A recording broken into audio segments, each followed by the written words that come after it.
Alex has survived her first night in the house of 100 rooms.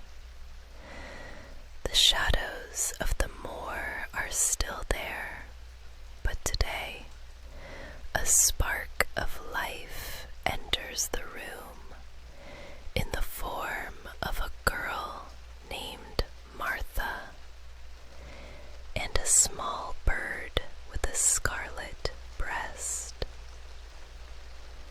Let the sound of the crackling fire settle you.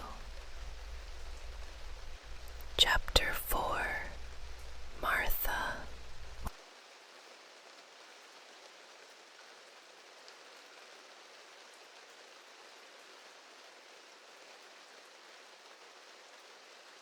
When she opened her eyes in the morning, it was because a young housemaid had come into her room to light the fire and was kneeling on the hearth rug, raking out the cinders noisily. Mary lay and watched her for a few moments, and then began to look about the room. She had never seen a room at all like it, and thought it curious and gloomy. The walls were covered with tapestry, with a forest scene embroidered on it. There were fantastically dressed people under the trees, and in the distance there was a glimpse of the turrets of a castle. There were hunters and horses and dogs and ladies. Mary felt as if she were in the forest with them.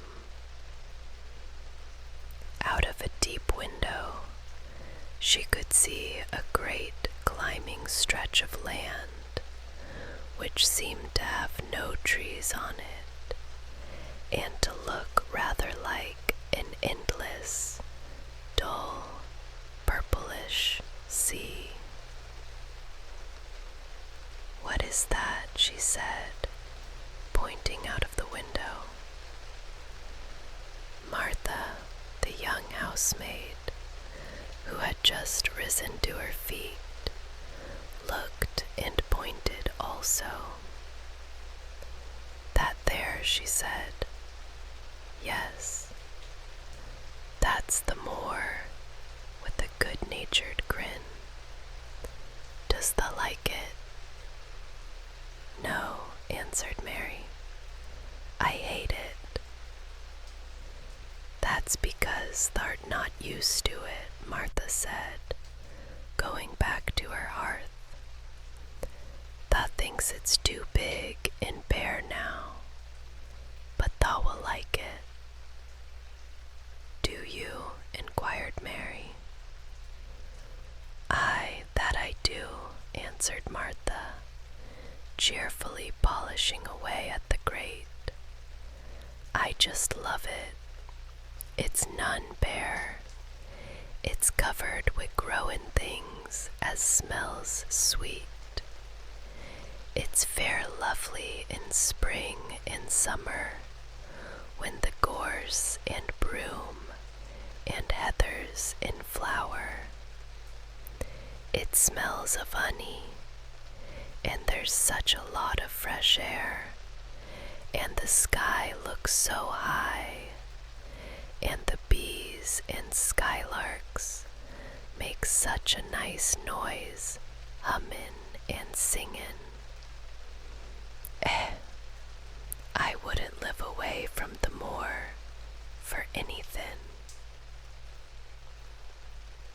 Mary listened to her with a grave, puzzled expression. The native servants she had been used to in India were not in the least like this. They were obsequious and servile, and did not presume to talk to their masters as if they were their equals.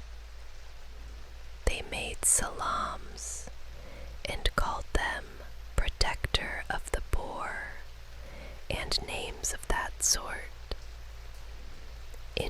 servants were commanded to do things, not asked. It was not the custom to say please and thank you, and Mary had always slapped her ayah in the face when she was angry. She wondered a little what this girl would do if one slapped her in the face.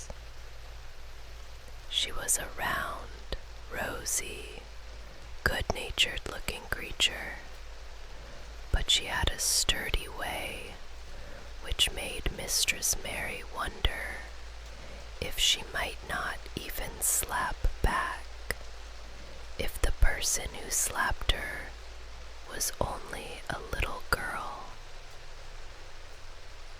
"You are a strange servant," she said from her pillows, rather haughtily.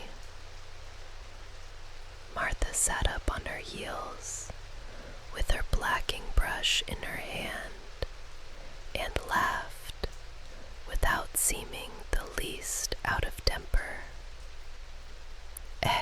I know that," she said. "If there was a grand Mrs. at Misselthwaite, I should never have been even one of the under-house-maids. I might have been let to be scullery maid, but I'd never have been let upstairs. I'm too common, and I talk too much Yorkshire. But this is a funny house for all it's so grand. Seems like there's neither master nor mistress, except Mr. Pitcher and Mrs. Medlock. Mr. Craven, he won't be troubled about anything when he's here, and he's nearly always away. Mrs. Medlock gave me the place out of kindness. She told me she could never have done it if Misselthwaite had been like other big houses." Part 4. Dressing a doll. "Are you going to be my servant?" Mary asked, still in her imperious little Indian way. Martha began to rub her grate again. "I'm Mrs. Medlock's servant," she said stoutly, "and she's Mr. Craven's. But I'm to do the housemaid's work up here and wait on you a bit. But you won't need much waiting on." "Who is going to dress me?" demanded Mary. Martha sat up on her heels again and stared. She spoke in broad Yorkshire in her amazement. "Canna tha dress thysen?" she said. "What do you mean? I don't understand your language," said Mary. I forgot," Martha said. "Mrs. Medlock told me I'd have to be careful, or you wouldn't know what I was saying. I mean, can't you put on your own clothes?" "No," answered Mary quite indignantly. "I never did in my life. My ayah dressed me, of course." "Well," said Martha, evidently not in the least aware that she was impudent, "it's time thou should learn. Thou cannot begin younger. It'll do thee good to wait on thysen a bit. My mother always said she couldn't see why grand people's children didn't turn out fair fools, what with nurses, and being washed and dressed, and took out to walk as if they was puppies. The dressing process was one which taught them both something. Martha had buttoned up her little sisters and brothers, but she had never seen a child who stood still and waited for another person to do things for her, as if she had neither hands nor feet of her own. "Why doesn't thou put on thy own shoes?" she said, when Mary quietly held out her foot. "My ayah did it," answered Mary, staring. It was the custom. She said that very often. It was the custom. The native servants were always saying it. If one told them to do a thing their ancestors had not done for 1,000 years, they gazed at one mildly and said, "It is not the custom," and one knew that was the end of the matter. It had not been the custom that Mistress Mary should do anything but stand and allow herself to be dressed like a doll. But before she was ready for breakfast, she began to suspect that her life at Misselthwaite Manor would end by teaching her a number of things quite new to her. Things such as putting on her own shoes and stockings, and picking up things she let fall. If Martha had been a well-trained, fine young lady's maid, she would have been more subservient and respectful. She was, however, only an untrained Yorkshire rustic who had been brought up in a moorland cottage with a swarm of little brothers and sisters. At first, Mary was not at all interested, but gradually, as the girl rattled on in her good-tempered, homely way, Mary began to notice what she was saying. You should see 'em all," she said. "There's 12 of us, and my father only gets 16 shilling a week. I can tell you, my mother's put to it to get porridge for 'em all. They tumble about on the moor and play there all day, and mother says the air of the moor fattens 'em. She says she believes they eat the grass, same as the wild ponies do. Our Dickon, he's 12 years old, and he's got a young pony he calls his own."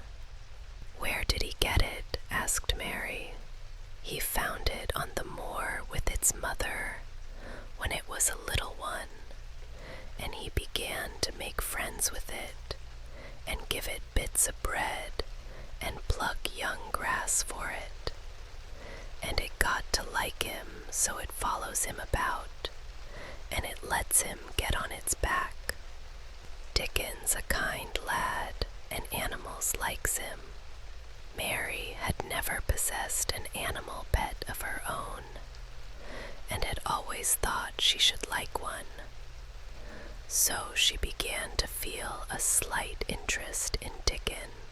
When she went into the nursery, she found a table set with a good, substantial breakfast. But she had always had a very small appetite. "I don't want it," she said.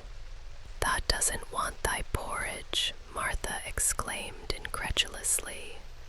"No, thou doesn't know how good it is. Put a bit of treacle on it, or a bit of sugar." "I don't want it," repeated Mary. Said Martha. "I can't abide to see good victuals go to waste. If our children was at this table, they'd clean it bare in 5 minutes." "Why?" said Mary coldly. "Why? Because they scarce ever had their stomachs full in their lives. They're as hungry as young hawks and foxes." "I don't know what it is to be hungry," said Mary, with the indifference of ignorance. "Well, it would do thee good to try it. I can see that plain enough," she said outspokenly. "I've no patience with folk as sits and just stares at good bread and meat. My word, don't I wish Dickon and Phil and Jane and the rest of 'em had what's here under their pinafores." "You wrap up warm and run out and play you," said Martha. "It'll do you good and give you some stomach for your meat." Mary went to the window. There were gardens and paths and big trees, but everything looked dull and wintry. Out? Why should I go out on a day like this? "Well, if thou doesn't go out, thou'lt have to stay in. And what has thou got to do?" Mary glanced about her. There was nothing to do. "Who will go with me?" she inquired. Martha stared. "You'll go by yourself," she answered. "You'll have to learn to play like other children does, when they haven't got sisters and brothers. Our Dickon goes off on the moor by himself and plays for hours. That's how he made friends with the pony. He's got sheep on the moor that knows him, and birds as comes and eats out of his hand." It was really this mention of Dickon which made Mary decide to go out. Martha found her coat and hat for her, and a pair of stout little boots, and she showed her her way downstairs. "If thou goes round that way, thou'll come to the gardens," she said. "There's lots of flowers in summertime, but there's nothing bloomin' now." She seemed to hesitate a second before she added, "One of the gardens is locked up. No one has been in it for 10 years. "Why?" asked Mary, in spite of herself. "Mr. Craven had it shut when his wife died so sudden. He won't let no one go inside. It was her garden. He locked the door and dug a hole and buried the key." Part 12. The Robin Redbreast. Mary turned down the walk which led to the door in the shrubbery. She could not help thinking about the garden, which no one had been into for 10 years. She wandered through great gardens, with wide lawns and winding walks. There were trees and flower beds, and a large pool with an old gray fountain in its midst. But the flower beds were bare and wintry. At the end of the path she found a long wall, with ivy growing over it. She went through a green door, and found walled gardens, which seemed to open into one another. Presently, an old man with a spade over his shoulder walked through the door.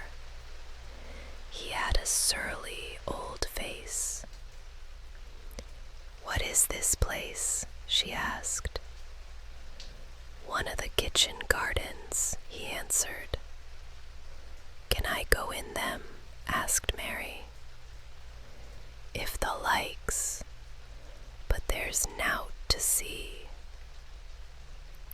Mary went through another green door and found herself in an orchard. There were walls all round it also, but there was no green door to be seen anywhere. she could see the tops of trees above the wall, and when she stood still, she saw a bird with a bright red breast sitting on the topmost branch of one of them, and suddenly he burst into his winter song. She stopped and listened to him, and somehow his cheerful, friendly little whistle gave her a pleased feeling. Even a disagreeable little girl may be lonely. The bright-breasted little bird brought a look into her sour little face, which was almost a smile. She walked back into the first kitchen garden and found the old man digging there. "I went into the orchard," she said. "There was no dog at the door to bite thee," he answered. "There was no door there into the other garden," said Mary. "The one on the other side of the wall. A bird with a red breast was sitting on one of them, and he sang." To her surprise, the surly old weather-beaten face actually changed its expression. A slow smile spread over it. He turned about to the orchard side of his garden and began to whistle, a low, soft whistle. Almost the next moment, a wonderful thing happened. She heard a soft little rushing flight through the air, and it was the bird with the red breast flying to them. "Here he is," chuckled the old man. "Where has thou been, thou cheeky little beggar?" The bird put his tiny head on one side and looked up at him with his soft, bright eye, which was like a black dewdrop. "Will he always come when you call him?" she asked, almost in a whisper. "Aye, that he will. He's a robin redbreast, and they're the friendliest, curiousest birds alive. They're almost as friendly as dogs, if you know how to get on with them." Mistress Mary went a step nearer to the robin and looked at him very hard. "I'm lonely," she said. She had not known before that this was one of the things which made her feel sour and cross. "What is your name?" Mary inquired. "Ben Weatherstaff," he answered. "I'm lonely myself, except when he's with me." "I have no friends at all," said Mary. "I never had. My Ayah didn't like me, and I never played with anyone. Thou and me are a good bit alike," he said. "We was wove out of the same cloth. We're neither of us good-looking, and we're both of us as sour as we look. We've got the same nasty tempers, both of us, I'll warrant." This was plain speaking, and Mary Lennox had never heard the truth about herself in her life. She actually began to wonder also if she was nasty-tempered. She felt uncomfortable. ASMR mode. Suddenly a clear, rippling little sound broke out near her. The robin had flown on to one of the branches of a young apple tree and had burst out into a scrap of a song. "Would you make friends with me?" she said to the robin, just as if she was speaking to a person. Would you? She said it in a tone so soft and eager and coaxing that Ben Weatherstaff was surprised. Why, thou said that as nice and human as if thou was a real child. He has flown over the wall, Mary cried out, watching him. He has flown into the orchard. He has flown across the other wall, into the garden where there is no door. He lives there, said old Ben. He came out o' the egg there. Rose trees, said Mary. Are there rose trees? There was 10 years ago, he mumbled. Where is the green door? There must be a door somewhere. None as anyone can find, and none as is anyone's business. Don't you be a meddlesome wench, and poke your nose where it's no cause to go. Here, I must go on with my work. Get you gone and play you. I've no more time. The gardener is gone. Mary stands alone by the ivy-covered wall, looking up at the tops of the trees she cannot reach. Somewhere in there, a robin is singing among the roses that haven't been seen for 10 years. The key is buried, the door is hidden, but the curiosity has begun to grow, like a seed in the dark. Close your eyes. Imagine the rustle of the ivy. Good night.